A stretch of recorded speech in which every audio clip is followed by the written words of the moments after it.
आदरणीय अध्यक्ष जी,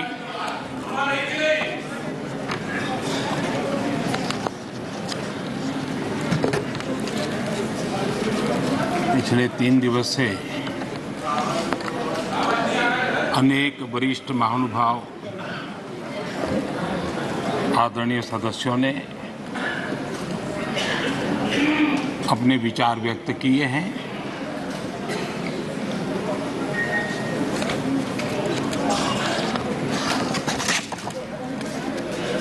करीब सभी के विचार मुझ तक विस्तार से पहुंचे भी हैं। मैंने स्वयं भी कुछ भाषण सुने भी हैं। आदरणीय अध्यक्ष जी, देश की जनता ने हमारी सरकार के प्रति बार बार जो विश्वास जताया है, मैं आज देश के कोटि-कोटि नागरिकों का आभार व्यक्त करने के लिए उपस्थित हुआ हूं।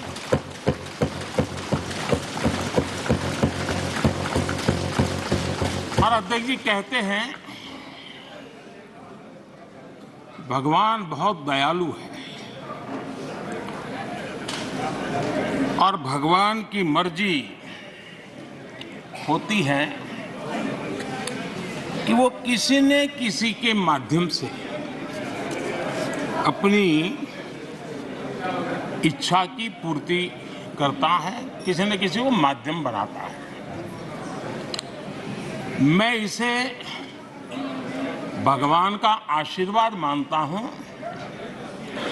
कि ईश्वर ने विपक्ष को सुझाया और वो प्रस्ताव लेकर आए।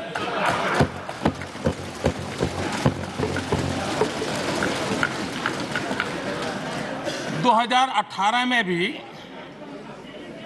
ये ईश्वर का ही आदेश था, जब विपक्ष के मेरे साथी अविश्वास प्रस्ताव लेकर के आए थे। उस समय भी मैंने कहा था कि अविश्वास प्रस्ताव हमारी सरकार का फ्लोर टेस्ट नहीं है। मैंने उस दिन कहा था, बल्कि ये उन्हीं का फ्लोर टेस्ट है। ये मैंने उस दिन भी कहा और हुआ भी वही। जब मतदान हुआ तो विपक्ष के पास जितने वोट थे उतने वोट भी वो जमा नहीं कर पाए थे।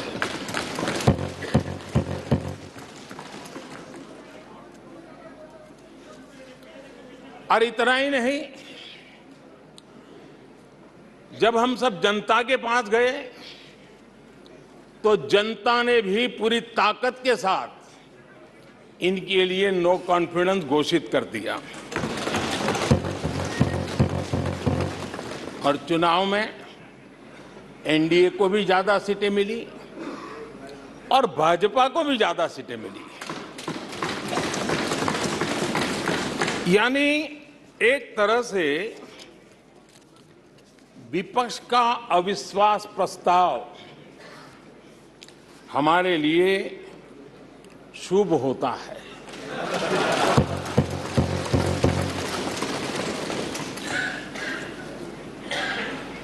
और मैं आज देख रहा हूं कि आपने तय कर लिया है कि एनडीए और बीजेपी 2024 के चुनाव में पुराने सारे रिकॉर्ड तोड़ करके भव्य विजय के साथ जनता के आशीर्वाद से वापस आएंगे। आदरणीय अध्यक्ष जी, विपक्ष के प्रस्ताव पर यहां 3 दिनों से अलग अलग विषयों पर काफी चर्चा हुई है। अच्छा होता कि सत्र की शुरुआत के बाद से ही विपक्ष ने गंभीरता के साथ सदन की कार्यवाही में हिस्सा लिया होता। बीते दिनों इसी सदन ने और हमारे दोनों सदन ने जन विश्वास bill, मेडिएशन bill, dental commission bill, आदिवासियों के लिए जुड़े हुए bill, digital data protection bill, national research foundation bill, coastal aquaculture से जुड़ा बिल, ऐसे कई महत्वपूर्ण बिल यहां पारित किए। और ये ऐसे बिल थे जो हमारे फिशरमैन के हक के लिए थे और उसका सबसे ज्यादा लाभ केरल को होना था और केरल के सांसदों से ज्यादा अपेक्षा थी कि ऐसे बिल पर तो अच्छे ढंग से हिस्सा लेते, लेकिन राजनीति उन पर ऐसी हावी हो चुकी है उनको फिशरमैन की चिंता नहीं है। यहां नेशनल रिसर्च फाउंडेशन का बिल था, देश की युवा शक्ति के आशा आकांक्षाओं के लिए एक नई दिशा देने वाला बिल था। हिंदुस्तान को एक साइंस पावर के रूप में भारत कैसे उभरे, वैसी एक दीर्घदृष्टि के साथ सोचा गया था। उससे भी आपका इतराज। डिजिटल डाटा प्रोटेक्शन बिल, ये बिल अपने आप में देश के युवाओं के जज्बे में जिस बात आज प्रमुखता से है उससे जुड़ा हुआ था। आने वाला समय टेक्नोलॉजी ड्रिवन है। आज डाटा को एक प्रकार से सेकंड ऑयल के रूप में, सेकंड गोल्ड के रूप में माना जाता है। उस पर कितनी गंभीर चर्चा की जरूरत थी, लेकिन राजनीति आपके लिए प्राथमिकता थी। कई ऐसे बिल थे जो गांव के लिए, गरीब के लिए, दलित के लिए, पिछड़ों के लिए, आदिवासी के लिए, उनके कल्याण की चर्चा करने के लिए थे, उनके भविष्य के साथ जुड़े हुए थे। लेकिन इसमें इन्हें कोई रुचि नहीं है। देश की जनता ने जिस काम के लिए उनको यहां भेजा है, उस जनता का भी विश्वासघात किया गया है।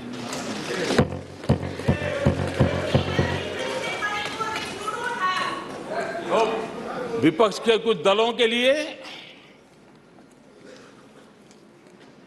उनके आचरण से, उनके व्यवहार से उन्होंने सिद्ध कर दिया है कि देश से ज्यादा उनके लिए दल है, देश से बड़ा दल है, देश से पहले प्राथमिकता दल है। मैं समझता हूं आपको गरीब के भूख की चिंता नहीं है, सत्ता की भूख, यही आपके दिमाग पे सवार है। आपको देश के युवाओं के भविष्य की परवाह नहीं है, आपको अपने राजनीतिक भविष्य की चिंता है। और माननीय अध्यक्ष जी, आप झूठे एक दिन सदन चलने भी दिया, किस काम के लिए?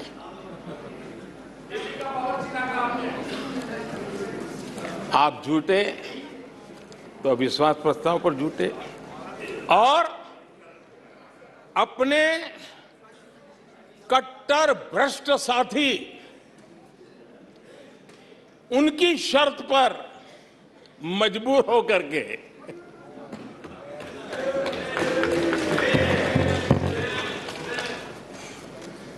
और इस अविश्वास पर प्रस्ताव पर भी आपने कैसी चर्चा की? और तो मैं तो देख रहा हूं सोशल मीडिया में आपके दरबारी भी बहुत दुखी है। ये हाल है आपका। और अध्यक्ष जी देखिए, मजा इस डिबेट का कि फील्डिंग विपक्ष ने ऑर्गेनाइज की, लेकिन चौके छक्के यहीं से लगे।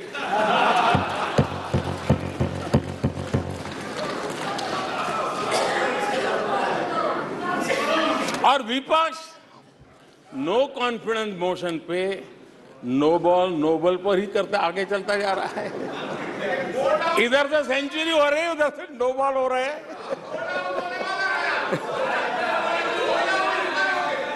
अध्यक्ष जी, मैं हमारे विपक्ष के साथियों से यही कहूंगा कि आप तैयारी करके क्यों नहीं आते जी?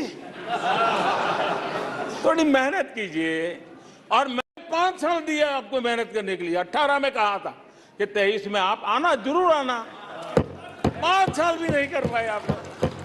क्या हाल है आप लोगों का, क्या दारिद्र्य है।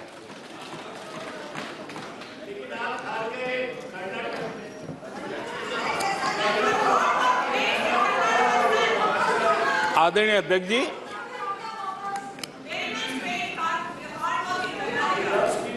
विपक्ष के हमारे साथियों को दिखास की, छपास की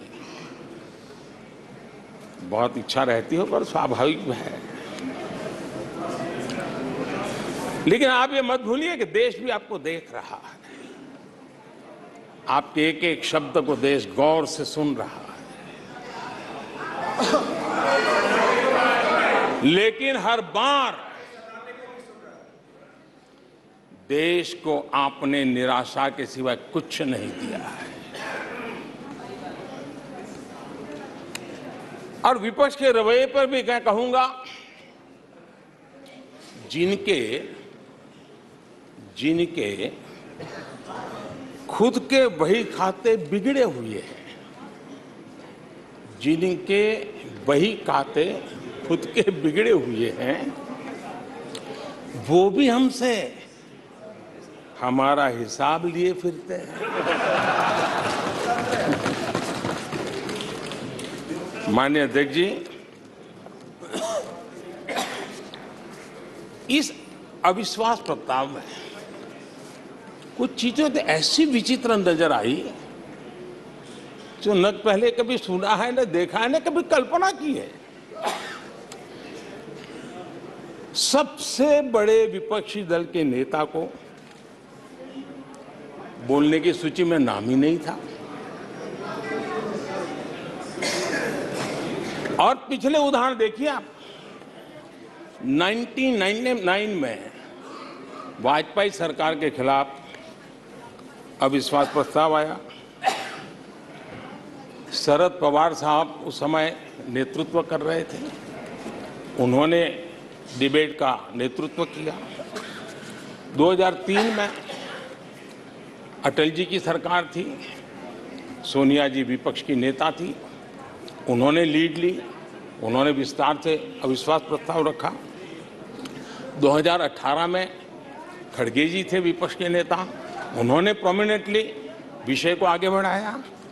लेकिन इस बार अधीर बाबू को क्या हाल हो गया। उनकी पार्टी ने उन्हें बोलने का मौका नहीं दिया। ये तो कल अमित भाई ने बहुत जिम्मेवारी के साथ कहा कि भाई अच्छा नहीं लग रहा है, और आपकी उदारता थी कि उनका समय समाप्त हो गया था तो भी आपने उनको आज मौका दिया। लेकिन गुड़ का गोबर कैसे करना, उसमें ये माहिर है।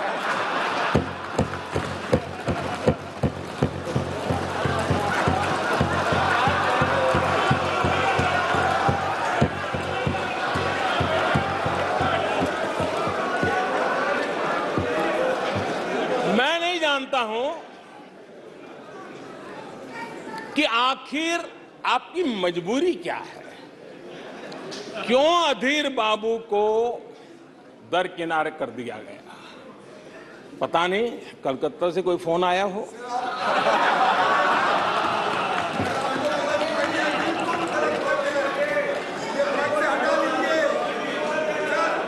और कांग्रेस बार बार उनका अपमान करती है।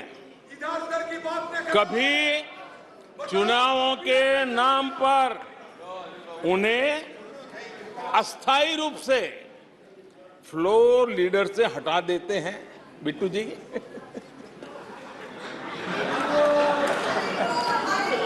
हम अधीर बाबू के प्रति अपनी पूरी संवेदना व्यक्त करते हैं।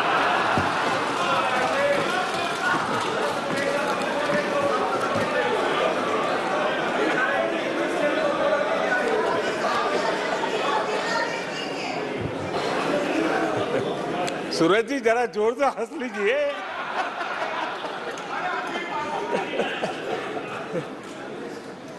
आदरणीय अध्यक्ष जी, किसी भी देश के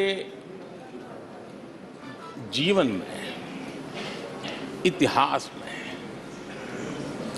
एक समय ऐसा आता है जब वो पुरानी बंदिशों को तोड़ करके एक नई ऊर्जा के साथ, नए उमंग के साथ, नए सपनों के साथ, नए संकल्प के साथ आगे बढ़ने के लिए कदम उठा लेता है। 21वीं सदी का ये कालखंड, और मैं बड़ी गंभीरता से इस पवित्र लोकतंत्र के मंदिर में बोल रहा हूं कि ये कालखंड, सदी का ये वो कालखंड है जो भारत के लिए हर सपने सिद्ध करने का अवसर हमारे चरण पर।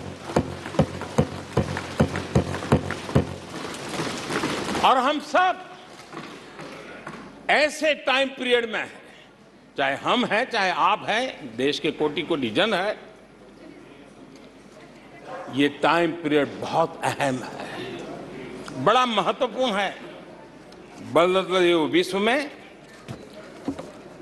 और मैं इन शब्दों को भी बड़े विश्वास से कहना चाहता हूं कि ये कालखंड जो घड़ेगा उसका प्रभाव इस देश पर आने वाले 1000 साल तक रहने वाला है।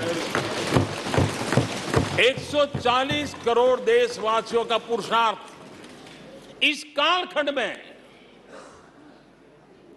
अपने पराक्रम से, अपने पुरुषार्थ से, अपनी शक्ति से, अपने सामर्थ्य से जो करेगा वो आने वाले 1000 साल की मजबूत नींव रखने वाला है।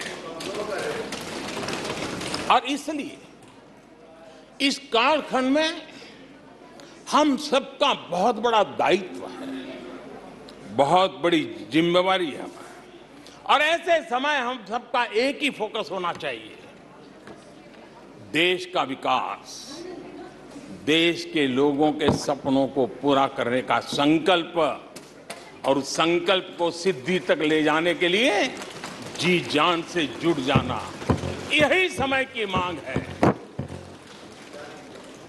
140 करोड़ देशवासी, इन भारतीय समुदाय की सामूहिक ताकत हमें उस ऊंचाई पर पहुंचा सकती है। हमारे देश की युवा पीढ़ी का सामर्थ्य, आज विश्व ने उनका लोहा माना हुआ है, हम उन पे भरोसा करें। ये हमारी युवा पीढ़ी भी जो सपने देख रही है, वो सपनों को संकल्प के साथ सिद्धि तक पहुंचाने का सामर्थ्य रखती हैं। और इसलिए माननीय अध्यक्ष जी, 2014 में 30 साल के बाद देश की जनता ने पूर्ण बहुमत की सरकार बनाई और 2019 में भी उस ट्रैक रिकॉर्ड को देख करके उनके सपनों को संजोने का सामर्थ्य कहां है, उनके संकल्पों को सिद्ध करने की ताकत कहां पड़ी है, वो देश भली भांति पहचान गया। और इसीलिए 2019 में फिर एक बार हम सबको सेवा करने का मौका दिया और अधिक मजबूती के साथ दिया। आदरणीय अध्यक्ष जी, इस सदन में बैठे हुए प्रत्येक व्यक्ति की जिम्मेदारी है कि वो भारत के युवाओं के सपनों को उनकी महत्वाकांक्षाओं, उनकी आशा अपेक्षा के मुताबिक वो जो काम करना चाहता है उसके लिए हम अवसर दें। सरकार में रहते हुए हमने भी इस दायित्व को निभाने का भरपूर प्रयास किया है। हमने भारत के युवाओं को घोटालों से रहित सरकार दी है।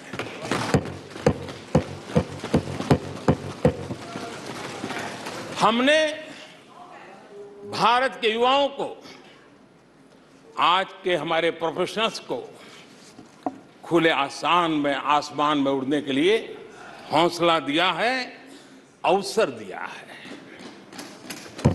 हमने दुनिया में भारत की बिगड़ी हुई साख, उसको भी संभाला है और उसे फिर एक बार नई ऊंचाइयों पर ले गए हैं। अभी भी कुछ लोग कोशिश कर रहे हैं कि दुनिया में हमारी साख को दाग लग जाए, लेकिन दुनिया अब देश को जान चुकी है। दुनिया के भविष्य में भारत किस प्रकार से योगदान दे सकता है, ये विश्व का विश्वास बढ़ता चला जा रहा है। और इस दौरान हमारे विपक्ष के साथियों ने क्या किया?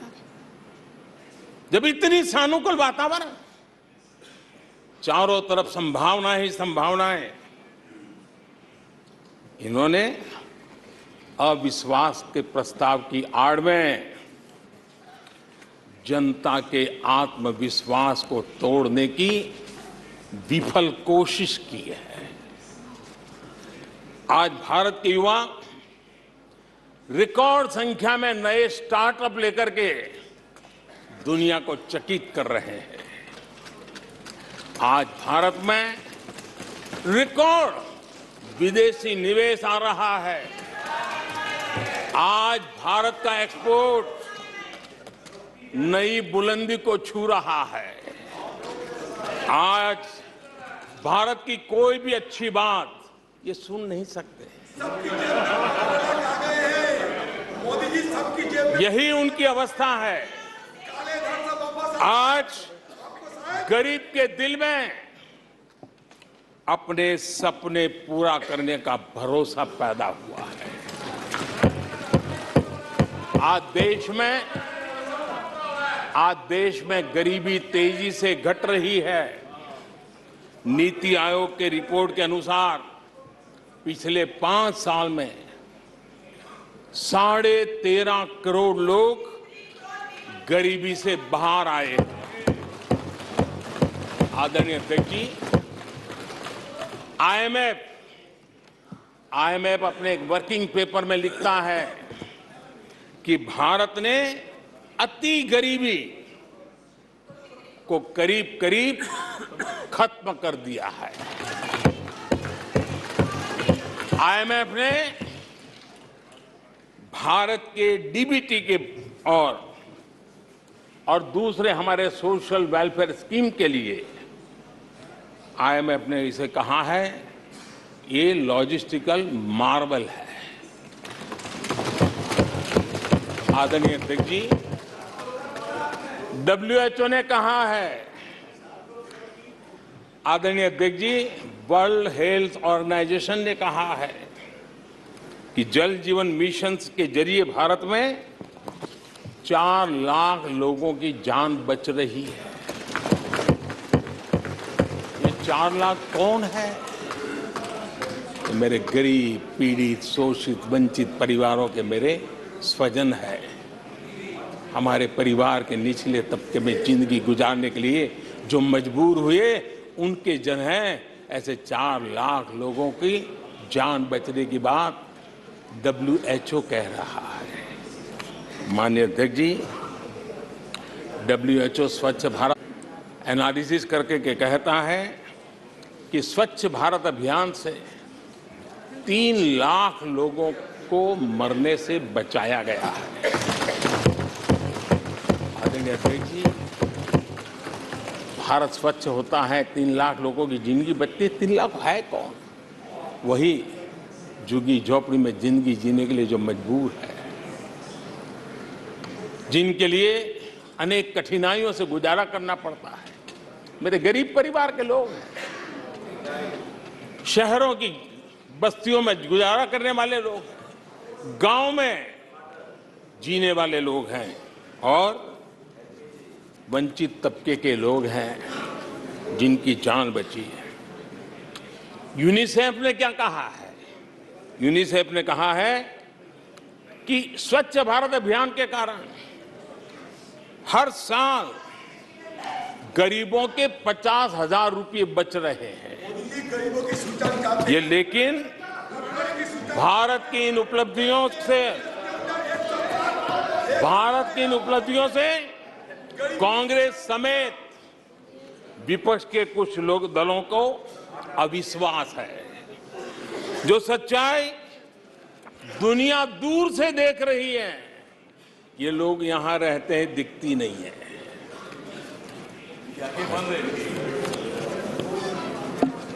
आदरणीय अध्यक्ष जी, अविश्वास और घमंड इनकी रगों में रस बस गया है। वे जनता के विश्वास को कभी देख नहीं पाते हैं।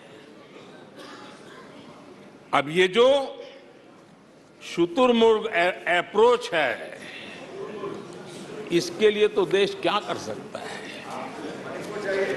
आदरणीय अध्यक्ष जी, जो पूरी सोच वाले लोग रहते हैं, बहुत सोच से सहमत नहीं, लेकिन वो कहते हैं कि देखो भाई, जब कुछ शुभ होता है, कुछ मंगल होता है, घर में भी कोई अच्छा होता है, बच्चे भी कोई अच्छे कपड़े पहनता है, जरा साफ सुथरा होता है, तो काला टीका लगा देते हैं। आज देश का जो मंगल हो रहा है चारों तरफ, देश की जो चारों तरफ वाहवाही हो रही है, देश का जो जय जयकार हो रहा है, तो मैं आपका धन्यवाद करता हूं कि काले टीके के रूप में काले कपड़े में निकल के सदन में आकर के आपने इस मंगल को भी सुरक्षित करने का काम किया है। इसके लिए भी मैं आपका धन्यवाद करता हूं।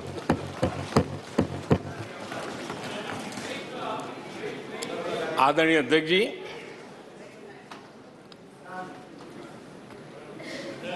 पिछले 3 दिन से भी हमारे विपक्ष के साथियों ने जी भर करके, डिक्शनरी खोल खोल करके जितने अपशब्द मिलते हैं ले आए हैं, जितने अपशब्दों का उपयोग कर सकते हैं भरपूर, पता नहीं कहां कहां से ले आते हैं। लेकिन अच्छा है,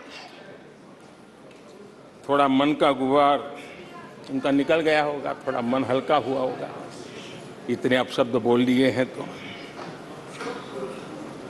और वैसे तो ये लोग मुझे दिन रात कोसते रहते हैं, उनकी ये फितरत है। और उनके लिए तो सबसे प्रिय नारा क्या है? मोदी तेरी कब्र खुदेगी। मोदी तेरी कब्र खुदेगी,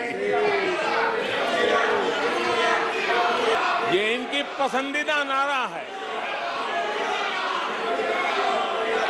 लेकिन मेरे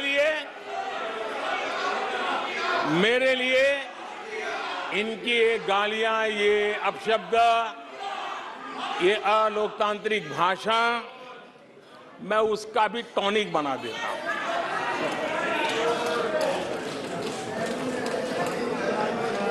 और ये ऐसा क्यों करते हैं और ये क्यों होता है? आज मैं सदन में कुछ सीक्रेट बताना चाहता हूं। मेरा पक्का विश्वास हो गया है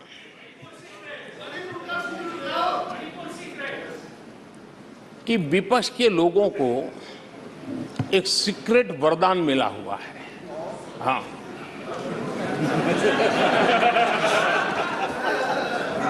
सीक्रेट वरदान मिला हुआ है।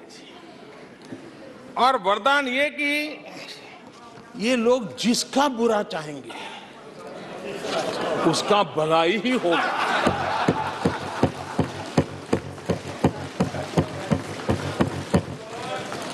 एक उदाहरण तो आप देखिए, मौजूद है।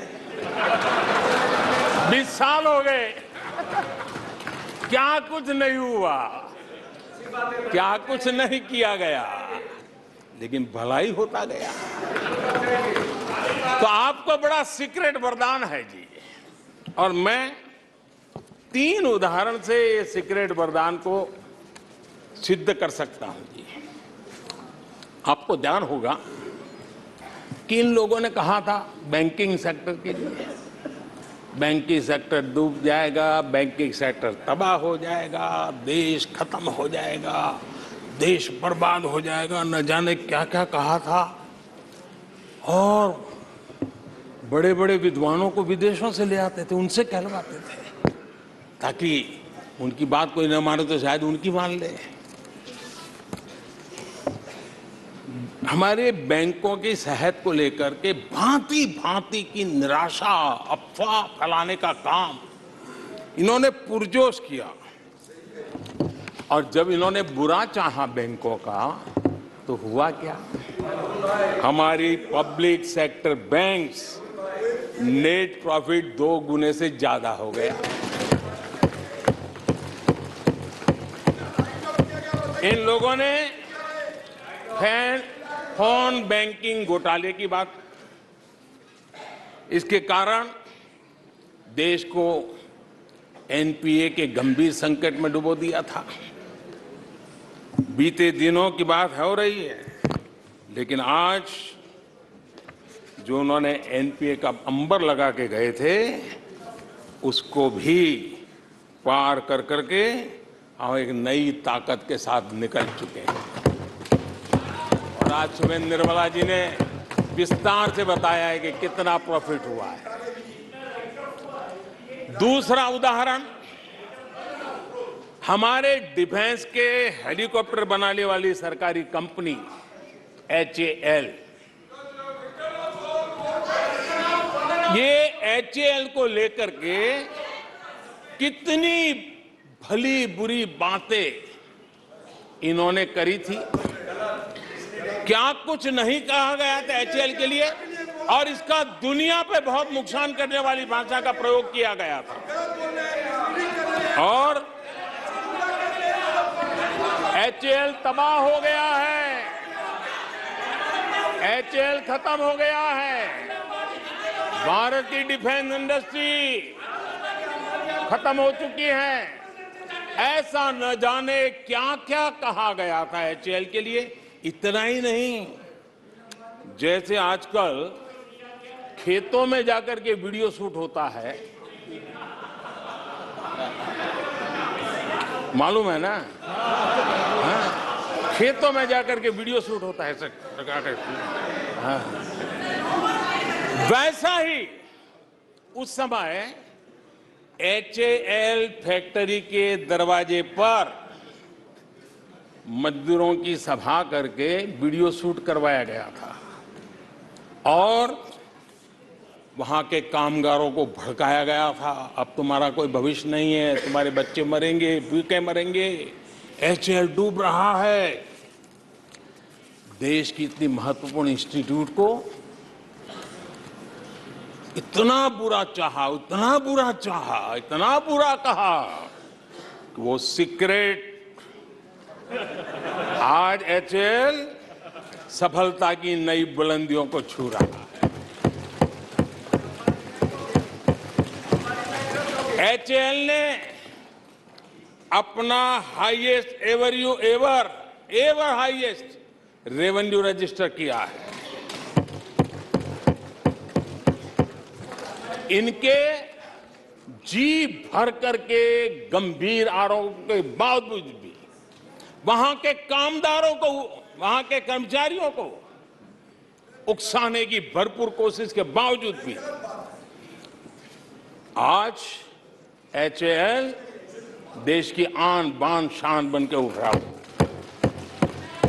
आदरणीय अध्यक्ष जी, जिसका बुरा चाहते हैं वो कैसे आगे बढ़ता है, मैं तीसरा उदाहरण देता हूं। आप जानते हैं LIC के लिए क्या क्या कहा गया था? LIC बर्बाद हो गई, गरीबों के पैसे डूब रहे हैं। गरीब कहां जाएगा? बेचारे ने बड़ी मेहनत से LIC में पैसा डाला है।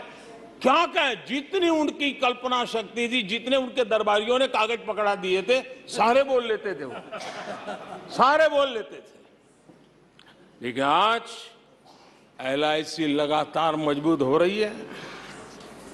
शेयर मार्केट में रुचि रखने वाले को भी ये गुरु मंत्र है कि जो सरकारी कंपनियों को ये लोग गाली देना, आप उसमें दांव लगा दीजिए साहब, अच्छा ही होने वाला है।